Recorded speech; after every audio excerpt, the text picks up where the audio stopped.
요한복음 2장 13절에서 22절까지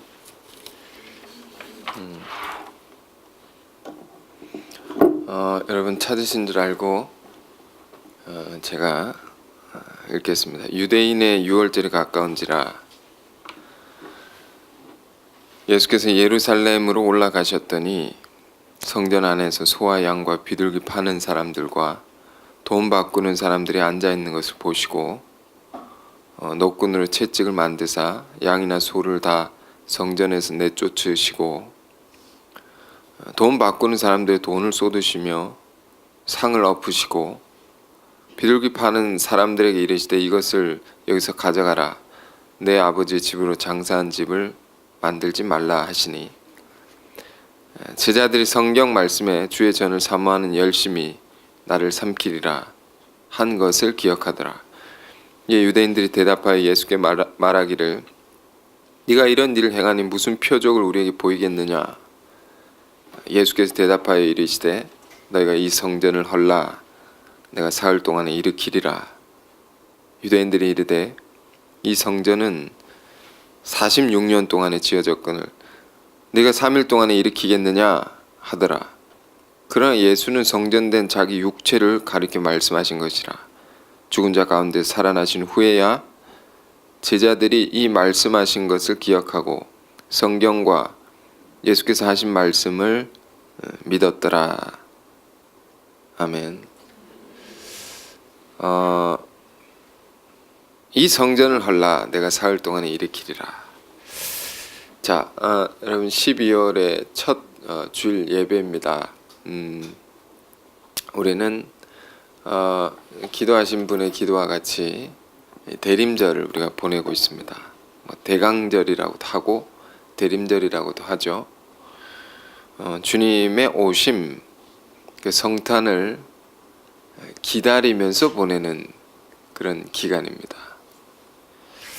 어떤 마음으로 우리가 대림절을 보낼 것인가? 저는 지난주에 어떤 사람하고 말씀을 이렇게 나누는 시간을 가졌는데 오늘 본문의 말씀을 가지고 1시간을 넘게 얘기했습니다. 말씀을 이렇게 나누지 않습니까? 우린 떡을 뗀다. 그런 우리 이제 소그룹 모임이라는 것이 그런 것이죠. 떡을 뗀다. 말씀의 떡을 이렇게 떼는 거죠. 저는 말씀을 나누는데 참 늘 그렇지만 말씀을 나누면 은혜가 있지 않습니까? 하나님 은혜를 주시죠. 그래서 은혜가 있었고 또 다음에 또 나누는 다음 나눔이 기대가 되고 하여튼 그런 시간을 가졌습니다. 세상에 많은 이야기들, 많은 사건들이 있고 소위 말하는 가십거리들이 있지만 예수 믿는 자들은 진리를 나눌 수 있다는 것입니다. 이게 얼마나 행복한 것입니까? 하나님 말씀을 나눌 때에 은혜가 있는 것이고 평안이 있는 것이고 평안을 주시죠. 그리고 배움이 있고 또 풍요로워진다는 것입니다. 그래서 이 말씀을 그때 나눈 말씀을 이제 여러분과도 더 많이 나누고 싶어서 이 말씀을 가지고 나왔습니다. 주님의 오심을 기다린데 우리가 어떻게 기다릴 수 있을까요? 어떤 마음가짐, 신앙의 자세를 가지고 기다려야 할까요? 어떤 분이 제가 이제 그 예배를 준비하는 위원회가 있지 않습니까? 우리가 거기 이제 미리 제목과 본문을 이렇게 보냅니다. 그 설교 제목과 보냈는데 제목을 보고 저한테 어떤 사람이 물었으면 혹시 지금 대림절인 거 아십니까? 이렇게 물었습니다. 묻는 이유는 제목이 좀 대림절과 맞는 것이냐 이렇게 묻는 것입니다. 제목이 강력하죠. 뭡니까? 성전을 헐라는 것은 굉장히 파괴적인 말입니다. 다 부셔버려라. 다 없애버려라. 그리고 다시 세우라는 거죠. 여러분 이 말씀 속에는 우리 성탄을 기다리는 우리에게 아주 중요한 것이 있습니다. 오늘 그것을 같이 나누려고 합니다. 요한복음 2장의 본문인데요. 2장에는 두 가지 큰 이야기가 있죠. 앞에는 12절까지는 우리가 잘 아는 가나의 혼인잔치의 기적, 그런 이야기가 있고, 오늘 본문은 성전을 깨끗게 하시고 성전을 헐라, 그런 말씀이 있죠. 그 앞에 이야기, 앞에 기적은 무슨 기적이었습니까? 주께서 일으키신 기적인데 물을 포도주로 바꾸신 기적이라고 했습니다. 이것이 요한복음에 나오는 예수님의 첫 번째 기적의 이야기입니다. 이 안에 담겨 있는 참으로 깊은 의미가 있는 것이죠. 요한복음은 정말 깊습니다. 말씀이 어느 말씀이 깊지 않겠습니까마는 요한복음을 보면 특별히 표면적인 말, 그 말 속에 이면적인 뜻을 담고 있습니다. 말인데 그 안에 깊은 걸 담고 있다는 겁니다. 첫 번째 기적이 왜 첫 번째 기적이 물을 포도주로 바꾼 사건인가라는 겁니다. 물이 포도주가 되었다는 것은 전혀 다른 것으로 바뀌어졌다는 것이죠. 전혀 다른 것이 됐다. 질적인 전환을 의미하죠. 이걸 왜 기록해 넣었을까? 예수님의 능력은 한이 없으시고 못할 것이 없으시고 모든 물질을 주관할 수 있는 분이시고 맞는 것이죠. 그러나 더 깊은 의미를 우리가 생각해 보자. 물을 포도주로 뭘 바꾸길 원하십니까? 주님께서? 물을 바꾸길 원합니까? 사람을 바꾸길 원하는 거죠. 우리 영혼을 바꾸길 원하는 것이죠. 고린도후서 5장 17절의 말씀과 같습니다. 제가 미리 중간에 말씀들을 오늘 잘 못 보냈는데 한번 여러분이 가진 성경책을 가지고 다시 이렇게 찾아봅시다. 고린도후서 5장 17절. 고린도후서 5장 17절.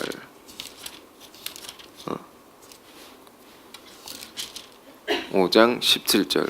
함께 소리내서 같이 읽어보겠습니다. 그런즉 누구든지 그리스도 안에 있으면 새로운 피조물이라. 이전 것은 지나갔으니 보라 새 것이 되었도다. 그리스도 안에 있으면 새로운 피조물이 된다는 거죠. 우리가 예수를 믿고 경험하게 되는 큰 삶의 변화가 있는 것이죠. 이걸 뭐라고 합니까? 중생이라고 합니다. 다른 말로 거듭남이라고 합니다. 다시 태어난다. 다시 태어나려면 죽어야 다시 태어난다는 거예요. 죽고 다시 태어나는 것입니다.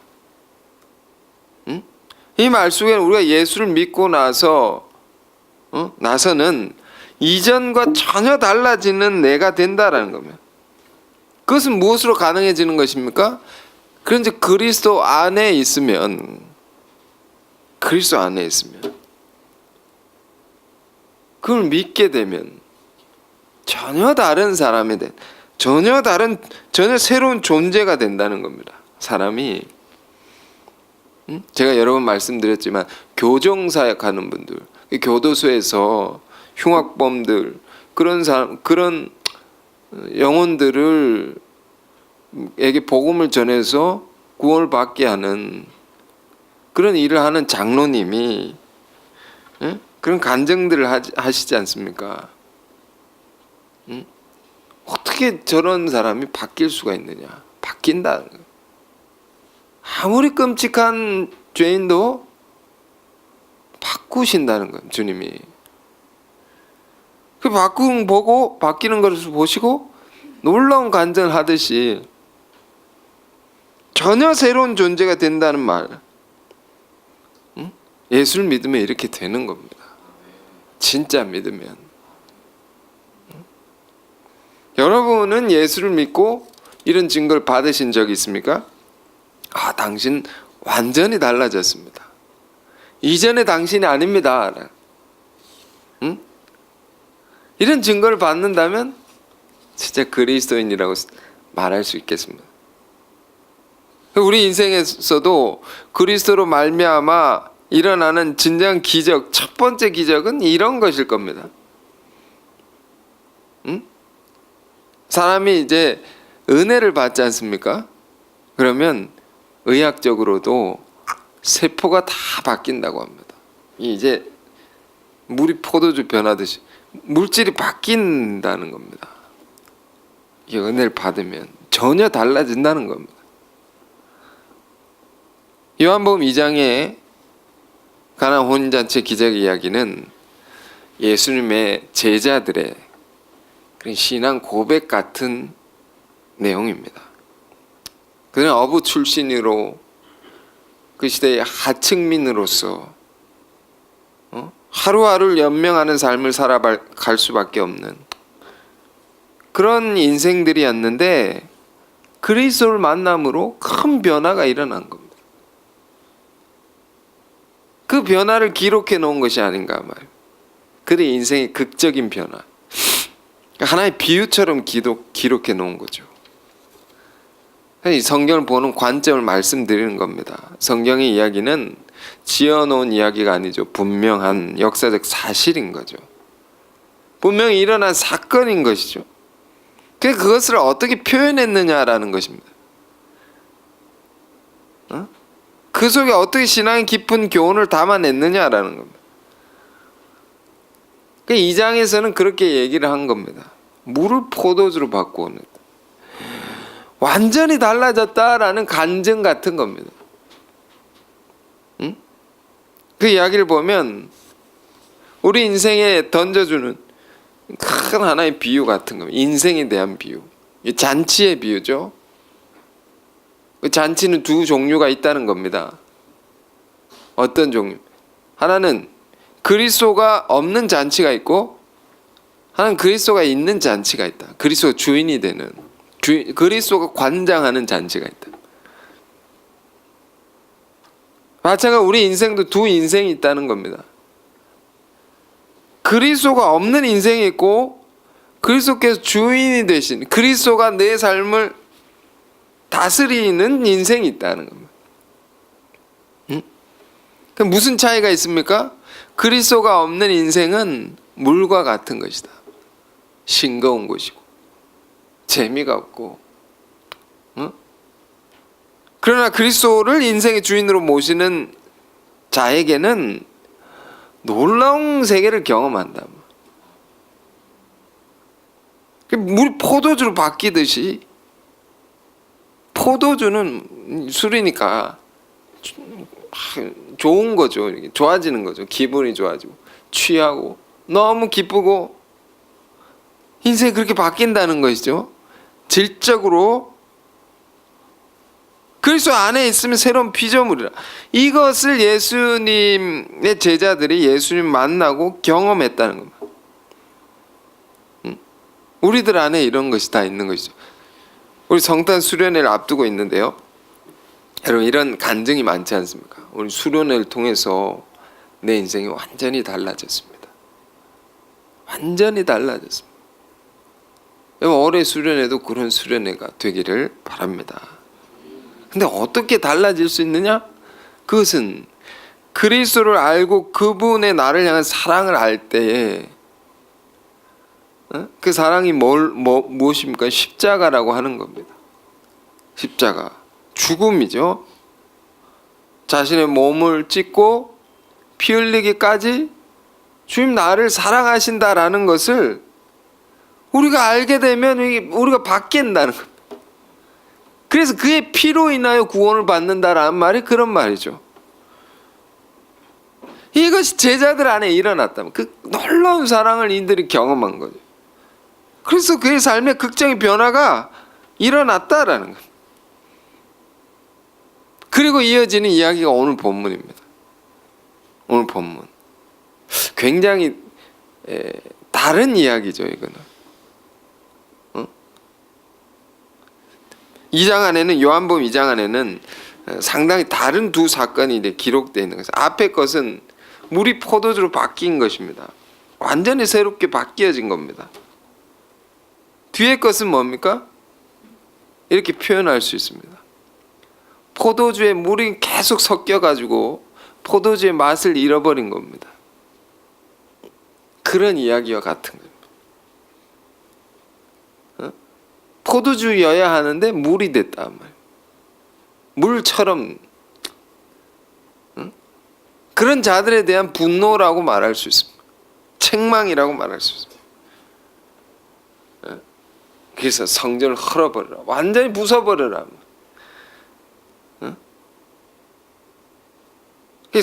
제가 다시 말씀드리지만 우리 성경을 읽을 그냥 이렇게 읽어도 은혜가 되지만 다 깊이 우리가 알고자 한다면 성경 말하고자 하는 관점, 초점이라는 것을 잘 붙들어야 됩니다.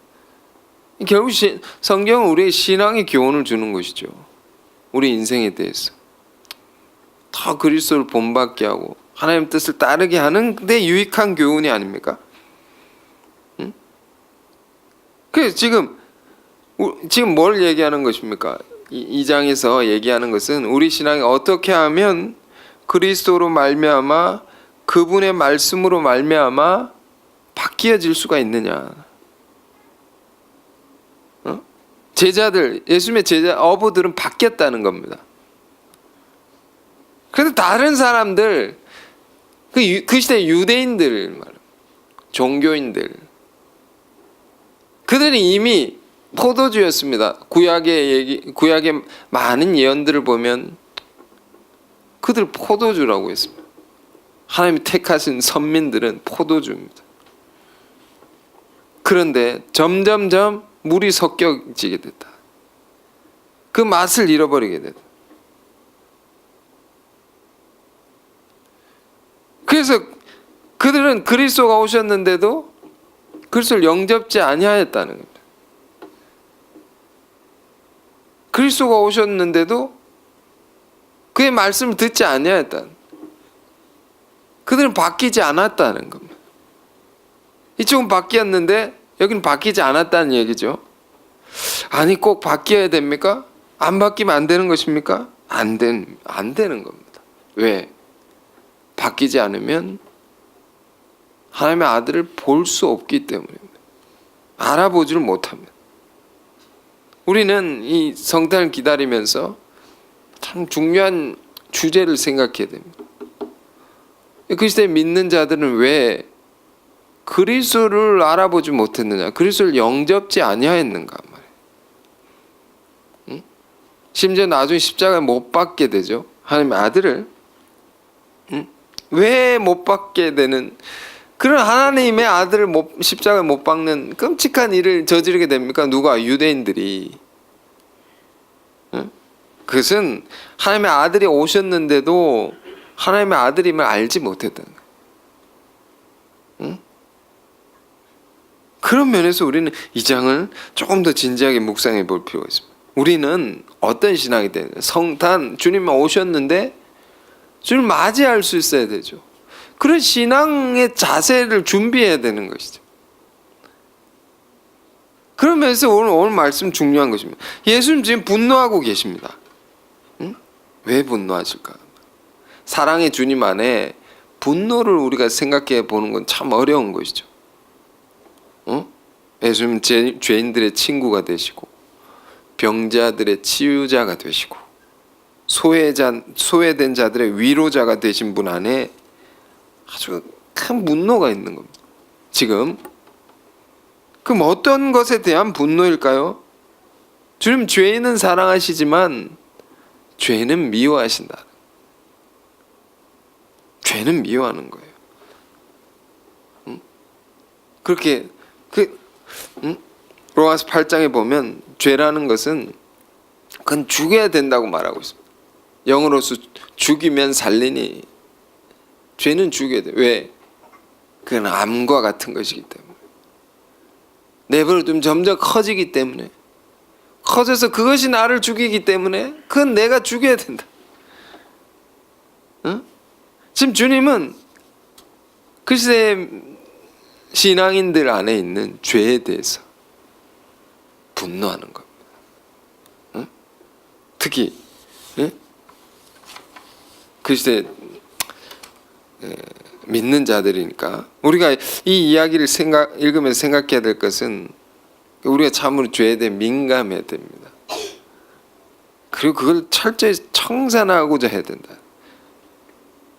이 본문은 성전 정화 사건입니다. 정화한다는 겁니다. 성전을 깨끗하게 한다는 겁니다. 이 말 속에는 성전이 더럽혀져 있었다는 뜻이겠죠. 무엇으로 더럽혀져 있었느냐 말이에요. 그걸 잘 봐야 됩니다. 고린도전서 3장 16절에 사도 바울은 이런 말씀을 주었습니다. 너희가 하나님의 성전인 것과 하나님의 성령이 너희 안에 계시는 것을 알지 못하느냐. 너희가 하나님의 성전이다. 예수 믿고 구원받은 자들은 기본적으로 성전이 된 겁니다. 거룩한 하나님의 집이 된 겁니다. 우리 몸은 그 집 안에는 뭐가 있어야 됩니까? 성령이 거해야 됩니다. 하나님의 영이 이렇게 가득 채워져 있을 수 있는 그런 집이 돼. 그런 집에 다른 것이 들어오면 어떻게 됩니까? 더러워지는 거죠. 우리 이 말씀을 보면서 지금 이 성전 정화 사건을 보면서 성전된 우리 안에 더러운 것이 들어와 있지 않는가라는 것을 생각해 봐야 됩니다. 그게 있으면 깨끗게 해야 된다. 지금 성전 안의 이야기입니다. 성전 안이 중요하죠. 우리 내면이 중요한 겁니다. 예수님이 이 땅에 오셔서 주신 말씀들의 그 초점은 다 어디를 향해 있느냐. 이 내면을 어떻게 하면 하나님께 믿는 자들의 내면을 인간 영혼의 이 안에 있는 내면이 어떻게 하나님께 합당한 모습이 될 수 있느냐. 그것에 대해서 주신 말씀입니다. 왜냐하면 그 시대의 유대인들은 종교인들은 어떠했습니까? 다 외적인 모양, 드러내는 행실에 대해서만 범죄하지 않는 것. 겉으로만 잘하면 된다.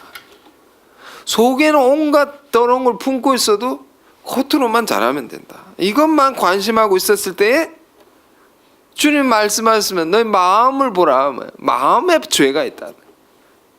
그런적인 것이죠. 가령 산상수훈에 간음하지 말라 하는 율법을 너희가 들었으나 그러나 내 마음 속에 음욕을 품은 자마다 이미 그 간음죄를 저지른 것이니라. 안으로 끌고 들어오신 거죠. 살인하지 말라는 율법을 너희가 들었으나 나는 이렇게 말하노니 형제를 보고 나가라고 하는 자마다, 형제를 욕하는 자마다, 왜 욕을 합니까? 미워하니까 욕을 하죠. 형제에 대한 미움을 품는 자마다 살인한 죄니 중앙법정에 끌려가서 그 죄를 판결을 받을 것이다. 큰 죄가 이 안에 있는 겁니다. 드러나지 않았을 뿐이지.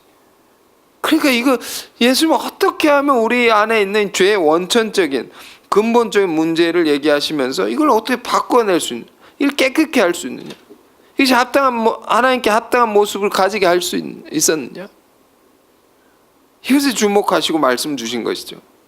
자, 오늘 이 말씀 보십시오. 성전 안에 이야기를 하고 있습니다. 어떤 문제가, 어떤 더러운 것이, 죄가 예수님 앞에 드러나게 됐느냐. 성전 안에 재물 장사를 하는 겁니다. 예수님의 분노가 있는 것인데 교회 안에서 막 장사를 한다. 좋지 않죠. 단순히 그런 이야기로만 이해해서는 안 되는 것입니다. 아주 깊은 것이 있습니다.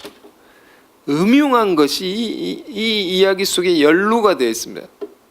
얼마나 깊은 죄악이. 그 유대인들은 누구도 예외 없이 성전에 와서 제사를 드려야 됩니다. 제사를 드릴 때는 그냥 드릴 수 없죠. 제물을 가지고 나오게 되죠. 그 제물을 가지고 나오는데 제물을 사야 되지 않습니까? 뭐 가지고 있는 사람은 가져오지만, 그 꼭 마련해서 제사를 드려야 되는데 제물을 밖에서 살 수도 있고 가지고 오면 되는데 이 성전 안에서 파는 겁니다. 아주 비싸게 파는 거. 그래서 안에서 산 것은 깨끗하다고 통과시켜주고 검열관이, 밖에서 산 거는 이건 부정하다 해서 돌려보내는 겁니다.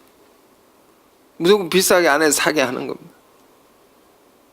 그럼 뭐가 쌓이겠습니까? 그걸 재물을 산 돈 축적이 되는 거죠. 그 돈은 어디로 흘러 들어가는 겁니까? 성전을 담당하고 있는 종교 지도자들이죠. 교권을 쥐고 있는 그런 사람들이죠. 그들에게 들어가는 거죠. 그들에게 왜 돈이 필요합니까? 거룩한 제사장들이 왜 돈이 필요합니까? 그 권력을 유지하려고. 그러니까 가장 거룩해야 할 하나님의 제사장들이 가장 더럽혀져 있는 겁니다. 이 사건에 깊은 이런 배후가 있는 겁니다. 주님께 그걸 아시고 분노하신 것입니다. 그래서 이 사건을 통해서 예수님이 어떻게 됩니까? 이 사건이 예수를 죽여야겠다는 마음을 품게 했습니다. 그들이 딱 눈에 가시 같은 게 들어온 겁니다. 죽여야 되겠다. 그래서 나중에요, 예수님이 십자가 사건 전에 붙들려 가지고 끌려가는 곳이, 제일 먼저 끌려가는 곳이 제사장들 앞이었습니다. 그들에게 제일 눈밖에 난 거죠. 예수님이 붙잡히게 된 죄목이 이것이었습니다. 성전을 헐라고. 이 문제, 아니 신성을 모독했다 말. 이게 예수님이 십자가에 붙들려서 달려서 죽임을 당하게 된 아주 결정적인 사건이었습니다. 그러니까 뭘 봐야 됩니까? 거룩해야 될 자들 안에 있는 가장 주한 모습, 죄가 있다, 더럽혀진 것이 있다. 그들 안에 문제인 것이죠. 사람이 무엇으로 더럽혀집니까? 믿는 자들도 더럽혀진다. 믿지 않는 자들도 더럽혀지고. 무엇으로 더럽혀집니까? 성경에는 여러 가지를 말하는데 특히 두 가지 많이 말합니다. 사람은 돈에 더럽혀질 수 있다. 돈 때문에 더러워진다. 그 성에 대해서, 사랑에 더럽혀진다. 이걸 깨끗게 해야 된다. 여러분, 우리가 주님의 오심을 예비한다고 할 때 무엇으로 정말로 예비를 할 수 있는 것입니까? 이것으로부터 깨끗해져야 됩니다. 우리가 그런 마음을 우리가 간구해야 됩니다. 돈이든 사랑이든 이건 인간 안에 있는 욕심에 관한 겁니다. 탐심. 십계명 제10계명에도 기록되어 있습니다. 내 이웃의 것을 탐하지 말라. 탐심에 관한 거. 우리 돈에 대한 탐심을 갖고 있다라면 더러워져 있는 거죠. 음욕을 품고 있다면 더러워져 있는 거죠. 형제를 미워하고 있다면 더러워져 있는 거죠.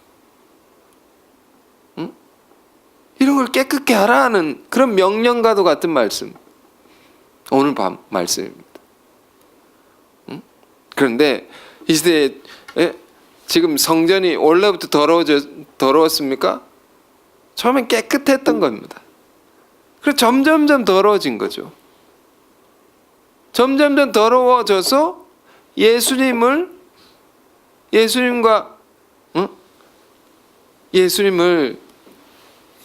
나중에 못 받게 되는 그런 죄까지 더 깊어진 겁니다.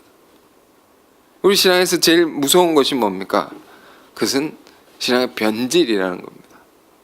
변질, 변해진다는 거예요. 깨끗한 것이, 가장 깨끗한 것이 가장 더러운 것이 될 수 있다. 가장 거룩한 것이 가장 속된 것이 될 수 있다. 베드로후서 2장 4절에 베드로 사도는 이렇게 말했습니다. 사단이란 존재는 뭐냐? 그 범죄한 천사다. 천사였는데 죄를 지어가지고 사단이 됐다. 제일 깨끗하고 제일 아름다운 존재가 제일 추하고 끔찍한 존재가 되어버린 거예요. 그게 사단인 거예요. 지금 성전에 관한 것입니다. 거룩한 하나님의 영이 거해야 될 성전이 악한 것이 거하게 되는 성전이 아닌 악전이 되어버린 그런 모습. 하나님의 거룩한 백성 중에 구별된 자들이, 가장 거룩해야 될 자들이 가장 부패해지게 되어 있는 그런 상태를 지금 그대로 요한 사도는 고발하고 있는 거죠. 어떻게 이런 지경에까지 이르게 됐을까? 어떻게? 우리는 성탄을 기다리면서 이걸 깊이 생각해야 됩니다. 주님께서 이 땅에 오실 때 그 상황이라는 것이 있습니다. 그것은 정말로 짙은 어둠과도 같았다. 어둠이라는 상징적인 말인데 죄가 가득했다라는 겁니다. 죄가, 그 악이 하늘의 상달이 되어서 이보다 더 악할 수 없다는 지경에 이르렀을 때에 하나님께서 그 아들을 보내신 겁니다. 로마서 5장 8절의 말씀과 같습니다. 바울은 이렇게 말했습니다. 우리가 아직 죄인 되었을 때, 우리가 아직 원수 되었을 때, 하나님에 대해서, 이 말은 우리가 정말 극악해져 있을 때에 하나님께서 그의 아들을 보내셔서 화목의 제물로 우리에게 주셨다. 생명을 들이셔서 우리 죄를 사시고 우리를 구원하셨다. 극악한 상태에 보내어진 하나님의 아들 예수다. 죄가 그렇습니다. 로마서 2장을 봅니다. 유대인의 죄, 믿는 자들의 죄, 그런 어떤 죄입니까? 하나님의 넘치는 용서와 사랑을, 자비를 이용한다. 그러면서 계속 죄를 짓는다. 죄를 계속 짓는 겁니다. 왜? 심판이 바로 이루어지지 않으니까. 그러나 성경이 이렇게 말하고 있습니다. 심판이 바로 이루어지지 않는 것은 너에게 회개할 기회를 주는 것이다. 기회를 주는 거야. 한 번 더 기회를 주고 한 번 더 기회를 주고. 그런데 믿는 자들의 이 간악함은 어디 있는 것입니까? 그걸 이용해서 죄를 계속 짓는다. 그래서 고집이라고 말해서 고집과 회개치 않는 마음을 따라 그 하나님의 진노를 쌓는도다. 죄가 계속 쌓여지는 겁니다. 얼마 전에 이제 눈이 왔었는데요. 눈이 오면서 오전 동안 눈이 왔었는데 무서운 게 뭐냐면요. 짧은 기간에 왔는데 눈이 계속 오지 않습니까? 바로바로 안 치우니까 엄청나게 쌓여지는 겁니다. 계속 치우지 않으니까 나중에 감당이 안 되는 겁니다. 그걸 보면서 하얀 눈이지만 그러나 우리의 죄도 그럴 것이다. 이런 생각이 드는 겁니다. 우리 죄도 씻어내지 아니하면, 회개치 아니하면 자꾸 쌓여져서 나중에 큰 심판이 온다. 지금 왜 이런 말씀 드립니까? 지금 2장을 이해할 때 그 배경이 있는 겁니다. 죄가, 그 시대에 믿는 자들의 죄가 쌓여질 대로 쌓여져 있는 겁니다. 더 쌓일 수 없는, 극악해져서 심판이 임박해 있는 그런 상황 속에 지금 주님께 분노하는 겁니다. 이런 분노를 우리는 뭐라고 합니까? 거룩한 분노다. 죄에 대한 거니까. 깨끗 깨끗해지기 위한 분노이니까 의로운 분노다. 근데 너무 쌓여서 이거는 어떻게 할 수가 없는, 특단의 대책이 필요합니다. 특단의 조치가 필요하다. 그래서 예수님 뭐라고 합니까? 강력한 말씀 주는 겁니다. 너희가 이 성전을 헐어버려라. 다 부셔야 된다. 이 성전은 유대인들이 어떤 제사를 드리는 큰 성전이었으면 당시에 이렇게 큰 성전이었는데 46년이 되었다고 20절에 말하고 있습니다. 큰 성, 오래된 성전이고 백성들이 늘 나와서 예배드리는 그 거룩한 성소를 다 부셔버리라고, 다 파괴시키라고. 이 말씀 들었을 때 유대인들이 충격받았어. 어떻게, 이 성전이라는 것은 유대 신앙의 중심입니다. 그들의 정체성의 근간입니다. 그걸 허물라는 것은 유대 신앙의 모든 걸 다 없애라, 이렇게 들리는 겁니다. 이게 너무 충격이 됐단 말이에요, 그 종교 지도자들은. 그래서 끌려간 겁니다. 예수님이 십자가 처형을 당할 때 이 죄목이 들어가는 겁니다. 두 가지 제목이 있는데요, 그들이 주장하는, 예수는 율법을 고친다, 하나님의 거룩한 법을 고친다고. 오해죠. 율법을 온전케 하신 것이죠. 율법의 더 깊은 색을 드러낸 것이죠. 이 죄목이 하나 있고, 하나 또 다른 그 죄목이 성전을 한다고. 이 모독이다 말이에요, 하나님에 대해서. 그래서 예수님이 끔찍한 십자가형을 당한 겁니다. 주님의 이 뜻은 뭡니까? 성전을 헐라는 뜻은 뭡니까? 무엇을 말씀하신 것인가 말이에요. 우리도 말씀의 뜻을 모르면 이들의 과오를 우리는 또 저지를 수 있습니다. 말씀을 뜻을 알아야 됩니다. 모르니까 죽인 것입니다. 거룩한 성전이 되어야 할 그 시대에 믿는 자들의, 그들 안에 흉악한 죄악이 그 안에 가득해 있는 것인데 그걸 회개치 아니하면 안 된다. 주님은 그 백성들을 사랑하셨습니다. 정말로 사랑하셨습니다. 사랑의 훈계죠. 사랑했기 때문에 너희 죄가 씻어지고 새롭게 돼야 된다.